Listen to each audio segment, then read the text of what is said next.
A homeless teen races through the freezing night, his breath ragged, his arms clutching a tiny, shivering baby he just found abandoned in an alley. Malik knows one thing: if he doesn't get her help, she won't survive. But when he bursts into the hospital, desperate and gasping for someone to save her, he's met with fear, suspicion, and flashing red alarms. Within seconds, security swarms him, guns drawn, shouting accusations. They see only a ragged street kid with a stolen baby. The hospital goes into lockdown. Malik tries to explain, but no one listens. He's trapped, accused of a crime he didn't commit, until one shocking revelation changes everything. Before we start, buckle up, get ready, and hit subscribe, because tomorrow we've got a special surprise you won't want to miss.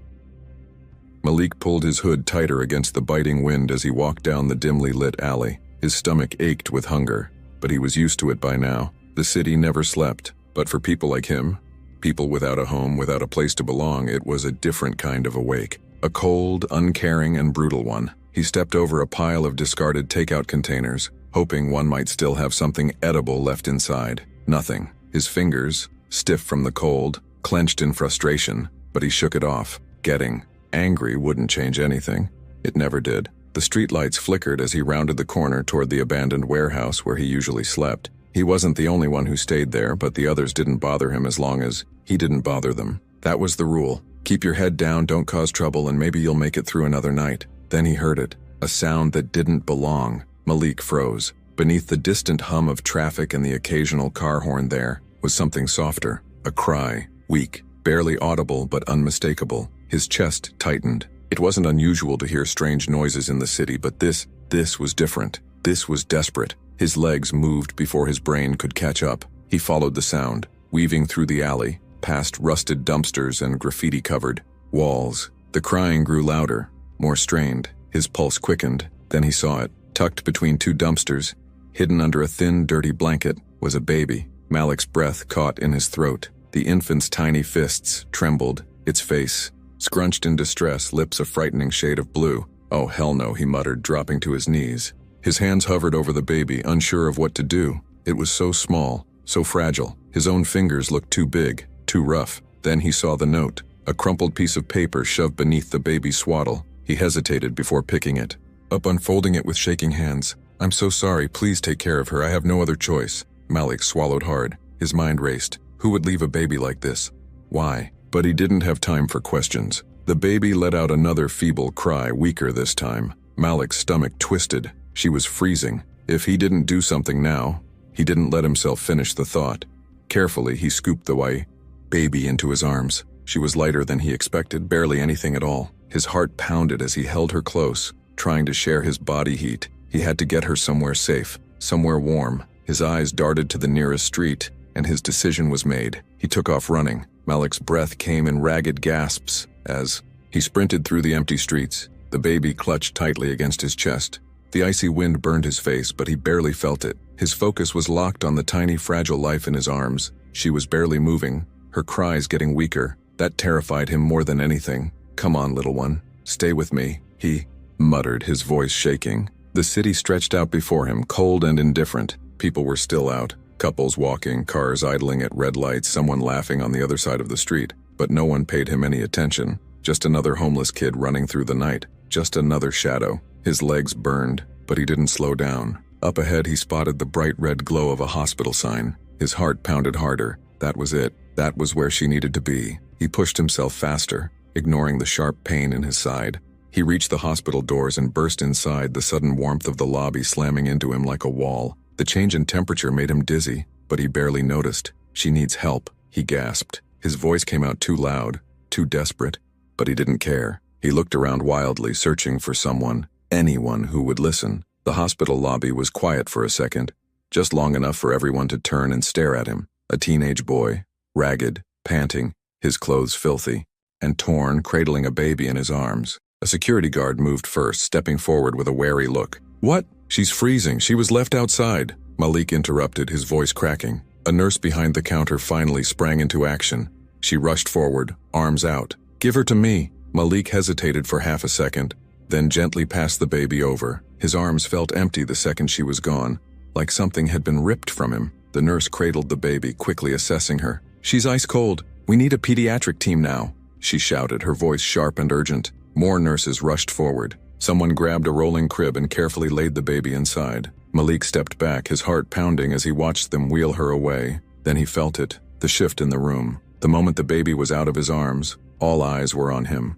Not with gratitude, not with relief, but with suspicion. The security guard's hand hovered near his belt. A second guard moved in from the side. A nurse near the counter whispered to another, both glancing at him with wary expressions. "Wait," Malik started, his chest tightening.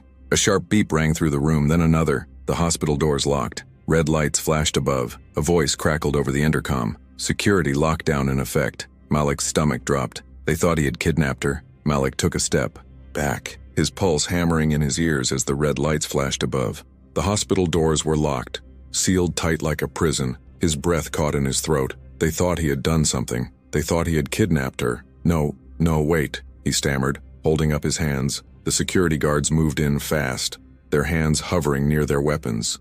One of them, a thick-set man with a radio clipped to his shoulder, pointed a firm finger at him. "Stay right where you are." Malik's heart pounded. "I didn't." Hands where we can see them. His fists clenched at his sides. Everything in him screamed to run. That instinct had kept him alive for years. When foster homes got too bad, when cops came through the alleys looking to clear out the homeless. But running would only make it worse. "I found her," he said, forcing the words out. His voice was shaking. "She was outside in the cold. I brought her here to help." The guards didn't move, their eyes scanning him like he was lying. A couple of nurses stood frozen near the counter, their faces tense. Behind them, through the hallway doors, the baby was being rushed down the corridor. The last thing Malik saw was a doctor shouting orders, hands working fast to keep her alive. Then the doors swung shut, cutting her off from view. "Step away from the counter," the second guard ordered. This one was younger, but his hand was still resting on his belt. "Now," Malik's legs locked up. "I didn't do anything. That's not for you to decide," the older guard shot back. A woman in scrubs finally stepped forward. A nurse with tired eyes and graying hair. She looked him up and down, studying the worn-out hoodie, the hole in his left sneaker, the raw, chapped skin of his hands. "Where did you find her?" she asked. Malik swallowed hard. "In an alley between two dumpsters.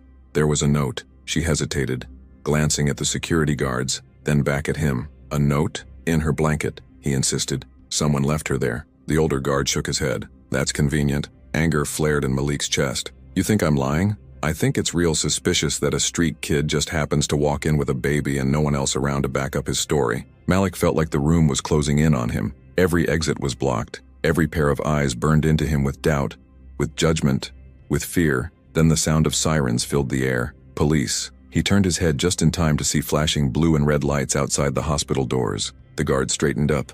The cops were here.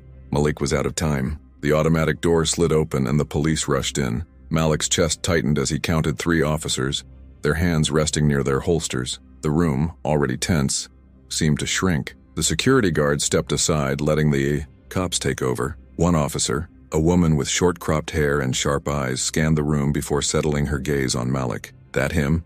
"Yeah," the older security guard answered. "Came in with a baby. No parents, no witnesses." Malik felt his pulse in his throat. "I told you I found her outside. I was trying to help." The officer nodded to the others, and they fanned out, blocking any possible escape route. "All right, kid," she said, voice level but firm. "Hands behind your head." Malik hesitated. "Are you serious?" The second officer, a stocky man with a tired expression, stepped forward. "Do it now." Malik's hands shook as he laced them behind his head. The cold metal of a handcuff brushed his wrist and panic surged in his gut. "Wait, you don't understand. I didn't do anything." "We'll figure that out," the officer muttered, tightening the cuff around one wrist before moving to the other. A few nurses whispered among themselves, watching but doing nothing. The people sitting in the waiting room, those who had been staring at their phones just minutes ago, were now locked in on him like an animal in a cage. "Please," Malik tried again, voice breaking. "She was dying.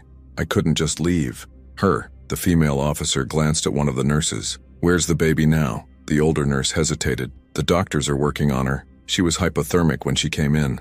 If he hadn't, she caught herself, shifting uncomfortably. Malik's jaw tightened. If I hadn't what? If I hadn't saved her? If I hadn't been the wrong person in the wrong place? The officer looked at him again, her expression unreadable. "You got any ID?" Malik let out a bitter laugh. "Do I look like I have ID? Name? Malik. Last name?" He clenched his teeth. "Does it matter?" The officer let out a sigh. "Where do you live, Malik?" He didn't answer. Her expression softened slightly, but not enough. "All right, we're taking you in for questioning." His stomach twisted. "You're arresting me for saving a baby? We're detaining you until we get the full story." Malik's hands balled into fists behind his back. It didn't matter what he said. They had already decided. One of the cops grabbed his arm, guiding him toward the doors. Malik glanced back at the hallway, at the place where they had taken the baby. Was she okay? Was she even still alive? No one told him. The hospital doors slid open, and the cold night swallowed him whole. The station was colder than the streets. Or maybe it just felt that way with the cuffs still biting into Malik's wrists. They had locked him in a small interrogation room, a metal table in front of him, a single flickering light overhead. The walls were gray, the kind of gray that sucked the air out of the room, made everything feel smaller. His fingers twitched. He hated small spaces. A camera sat in the top corner, the little red light blinking, watching him, judging him. The door finally creaked open, and the female officer from the hospital walked in. She wasn't holding cuffs, wasn't acting aggressive, but Malik wasn't stupid. She didn't need to. She had already won. She sat across from him, sliding a file onto the table. "Malik," she said like they were old friends. He stared at her, silent. She sighed, flipping open the file. No last name on record, no known address. "You're in the system, though. Foster care, multiple placements, some minor theft charges, shoplifting, mostly." She glanced up. "You aged out, didn't you?" Malik clenched his jaw. He wasn't answering that. She nodded to herself like she already knew. "I'll be straight with you. This situation doesn't look good. You walked into a hospital with a baby, no parents, no witnesses. You have no record of employment, no fixed address, and no explanation for where you got her other than a note. I told you the truth," Malik muttered. She leaned forward, elbows on the table. "Did you?" His fists curled. "Yeah." The officer studied him for a long moment. "Where's the note now?" Malik exhaled sharply. He had left it with the baby. It had been tucked in her blanket, right where he found it. "I don't have it," he admitted. "That's convenient." Frustration boiled in his chest. "Are you even looking for it? It was right there if you—" "We're checking," she cut in. "But you need to understand how this looks, Malik. You're a homeless kid. People see you running into a hospital with a baby. They assume the worst." He let out a sharp, bitter laugh. "Yeah, I noticed." She leaned back, tapping her fingers on the file. "If you were in my position, what would you think?" Malik shook his head. "I'd think, hey, maybe this guy just saved a life." The officer didn't react, just kept studying him. Then she sighed, standing up. "We'll verify your story. Until then, you're staying here." Malik's stomach twisted. "What about the baby? The doctors are doing everything they can." That wasn't an answer. She walked to the door. "Sit tight." The door clicked shut behind her. The lock turned. Malik was alone again, same as always. Time moved differently in the holding cell. Minutes stretched into hours. The fluorescent lights buzzing overhead like a mosquito that wouldn't die. Malik sat on the hard bench, arms wrapped around himself, trying to block out the cold. His hoodie wasn't enough, it never was. No one had told him anything. No update on the baby. No proof they'd found the note. Nothing. He exhaled sharply, leaning his head back against the concrete wall. His ribs ached. A dull reminder that running through the city like a madman had taken its toll. But that wasn't what was eating at him. It was the silence, the waiting, the way they looked at him like he was already guilty. The sound of a door opening snapped him out of it. Footsteps. Someone approaching. He sat up as the female officer appeared outside the cell, her face unreadable. She had a file tucked under one arm. Malik's throat tightened. "Did you find the note?" She didn't answer right away. Instead, she unlocked the cell door and stepped inside, motioning for him to sit back down at the table. He did. Tension coiling in his stomach like a spring. She slid the file onto the table, flipping it open, and then finally, she spoke. "We found the security footage." Malik's pulse kicked up. "And?" She turned the file around, showing him a grainy still image from a hospital camera. It was him, running inside, the baby clutched in his arms, panic all over his face. "The footage backs up your story," she admitted. "You came straight into the hospital. You didn't try to run. You weren't hiding anything." Malik let out a breath he hadn't realized he was holding. But then he saw her expression and his stomach sank. "There's more, isn't there?" he muttered. She nodded. "We traced back the hospital's exterior cameras, followed your path. About 2 blocks away at the alley where you said you found her." She flipped to another image. Malik's breath caught. A woman. She was standing in the alley, hood up, her back to the camera, in her arms, the baby. Seconds later, she was gone. "Her face?" Malik asked quickly. The officer sighed. "Too blurry. But we're running facial recognition, checking missing persons reports." Malik stared at the image. His pulse pounded. She was real. He hadn't imagined her. He hadn't made it up. Someone had left that baby behind, and now the cops knew it, too. The officer closed the file. "We're working on it, Malik, but for now you're free to go." He blinked. "What? You're not under arrest. We can't hold you. We had to check things out, but the footage clears you." His hands curled into fists beneath the table. "So that's it? You just let me go?" She hesitated. "Unless you've got somewhere else you'd rather be?" Malik's stomach twisted. Yeah, he did. He needed to see that baby. Malik didn't wait. The second they let him out of the station, he was moving. His body ached, exhaustion dragging at his limbs. But he ignored it. He had to get back to the hospital. He had to see her. The city felt different now. It wasn't just cold, it was sharp, unforgiving. Every honk, every gust of wind, every distant siren felt like a warning. Maybe it was. He had no idea what he was walking into. When he reached the hospital, the automatic doors whooshed open, and for a second the heat inside made him dizzy. The same front desk, the same nurses. Some recognized him, some looked away. He stepped forward, clearing his throat. "The baby," he said. "The one I brought in. I need to know if she's okay." The receptionist, a tired-looking woman in blue scrubs, barely glanced up. "Are you family?" Malik clenched his jaw. "No, but then I can't give outpatient information." His stomach twisted. "Please, just tell me if she's alive." The woman hesitated, then sighed. "Wait here." She disappeared down the hall, and Malik stood there, shifting from foot to foot. The hospital smelled like antiseptic and coffee, like something sterile trying to cover up something worse. Minutes passed, then the woman returned, and this time, there was someone else with her, a nurse, the same one who had taken the baby from his arms. She looked at him carefully, as if trying to decide something. Then she nodded. "Come with me." Malik followed her down the hall, his heart pounding. They turned a corner, walked past rooms filled with machines beeping softly. Then they reached a small observation area. The nurse stepped aside, motioning for him to look through the glass. And there she was. The baby was in an incubator, wrapped in soft blankets, a tiny tube taped near her nose. Machines blinked around, her monitoring her every breath. She was still small, still fragile, but she wasn't blue anymore. Malik pressed his hands against the glass, his chest tightening. "She's okay? She's stable," the nurse said gently. "If you hadn't brought her in when you did?" She let the words trail off, but Malik understood. He swallowed hard. His reflection in the glass looked foreign, worn down, haunted. His eyes didn't move from the baby. "Did they find the note?" he asked. The nurse hesitated, then nodded. "Yes, it was tucked in with her blanket, just like you said." Malik exhaled slowly. "And the mother?" The nurse was quiet for a long time. Then finally she spoke. "We think we found her." Malik turned, heart pounding. She held out a folder.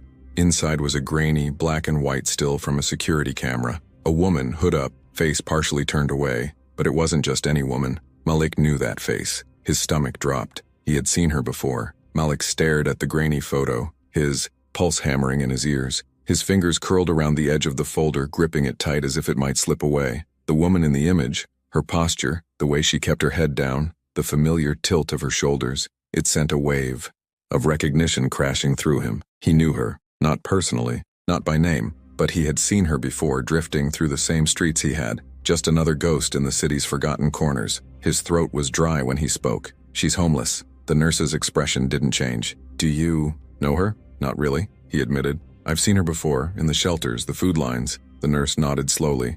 "We don't have her name yet, but she's been spotted near an encampment not far from where you found the baby." Malik swallowed hard. It made sense. If she was like him, she had nowhere to go, no one to turn to. Just desperation and cold, and the kind of choices no one should have to make. "She left that note," he murmured, staring at the picture. "She didn't want to leave the baby. She just didn't have a choice." The nurse sighed. "Maybe, but she's still out there. And if she's desperate enough to do this once, she might do something worse." Malik's stomach twisted.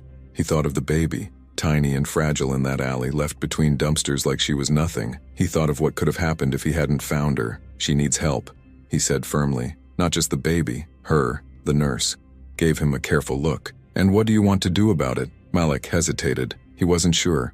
For so long, he had been focused on surviving, on keeping himself from sinking. This wasn't his fight. It wasn't his problem. But wasn't that what everyone else thought when they saw him? The people who looked away when he begged for food, the cops who chased him out of doorways, the hospital staff who had assumed the worst when he walked in. How many times had someone ignored him when all he needed was a little kindness? He exhaled sharply, looking back at the incubator. The baby's tiny fingers twitched in her sleep. He had saved her, Maybe he could save the mother too.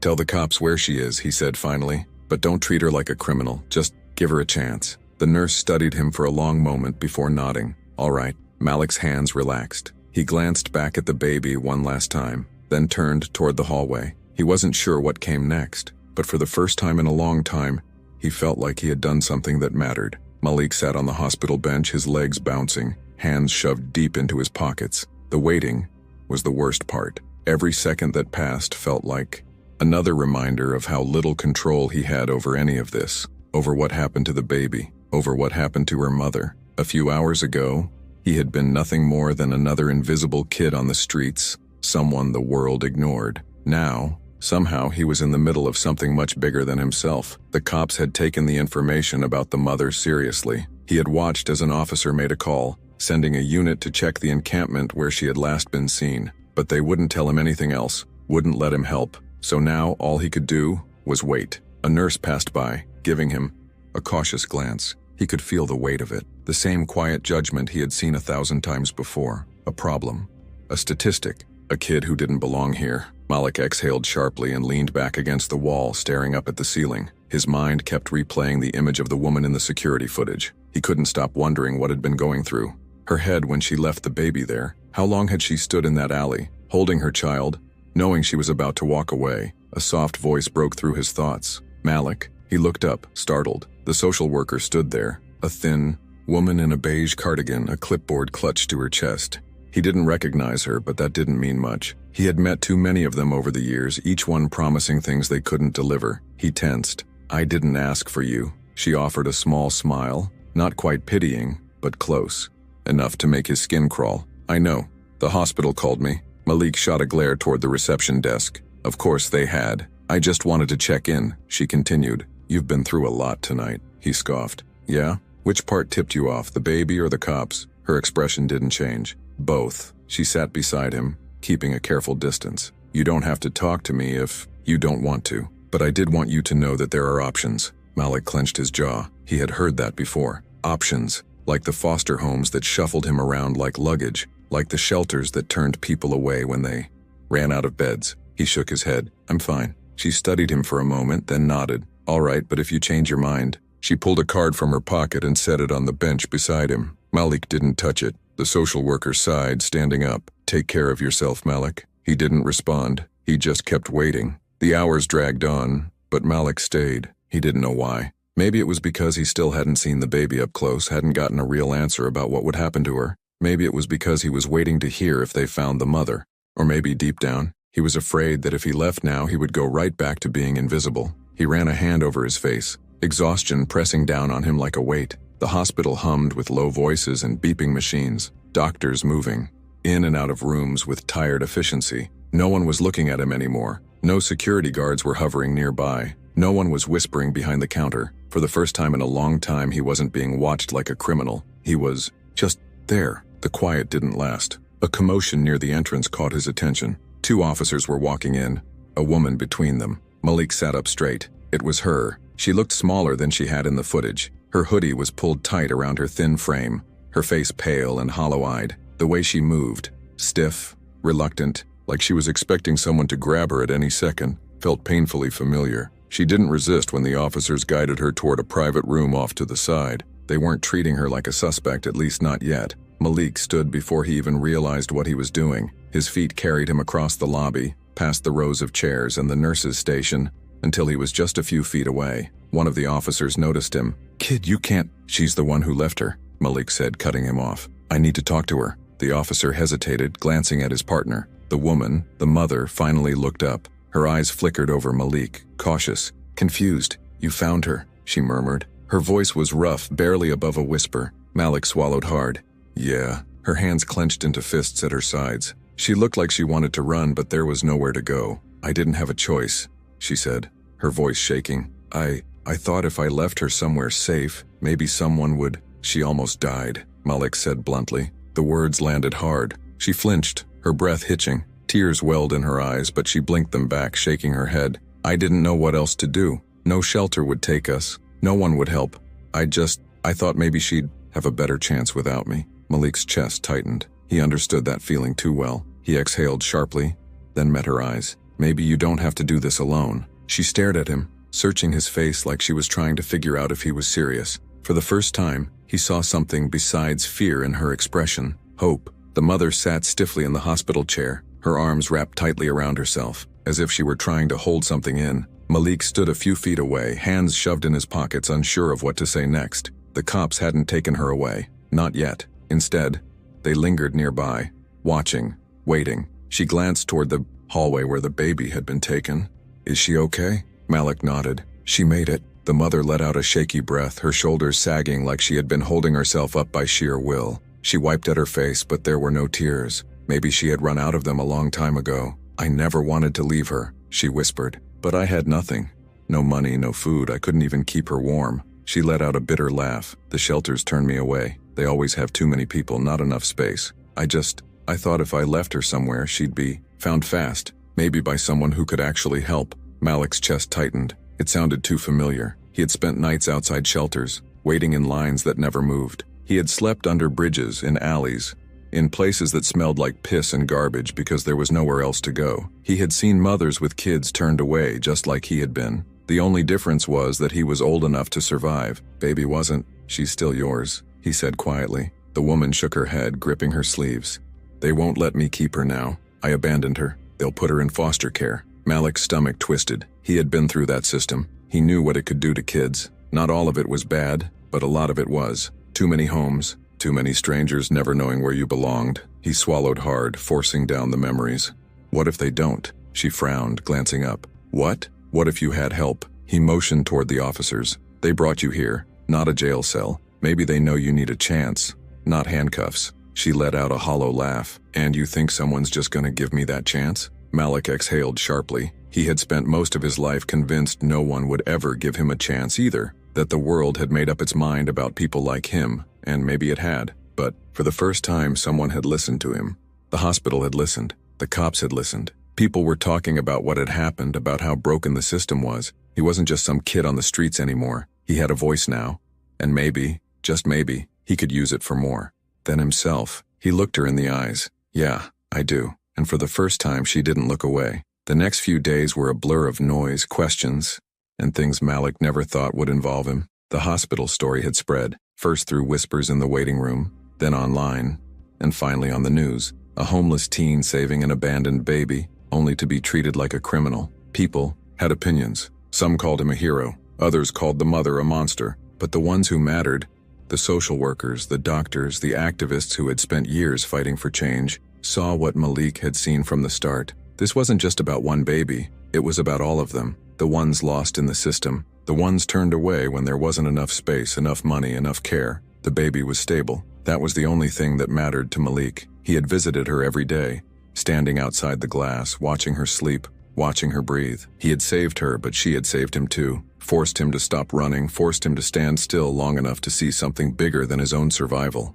The mother was being given a chance. It wasn't easy, and it wasn't perfect. She was placed in temporary housing, assigned a caseworker, given access to resources that she had never been able to find on her own. There would be court hearings, decisions made by people in suits who had never lived a day on the street. But she had a chance now, and that was more than she had before. Malik had a choice too. The social worker who had found him at the hospital kept coming back. She hadn't given up on him even when he refused to talk, and when she finally sat him down and told him what had been happening, how people were asking about him, how community leaders wanted to meet him, how shelters and youth programs were reaching out, he realized something. For the first time in his life, people were listening. So he spoke. It started small, a conversation with a journalist, a short interview on the U News, then an invitation to speak at a community event about homeless youth and the foster system.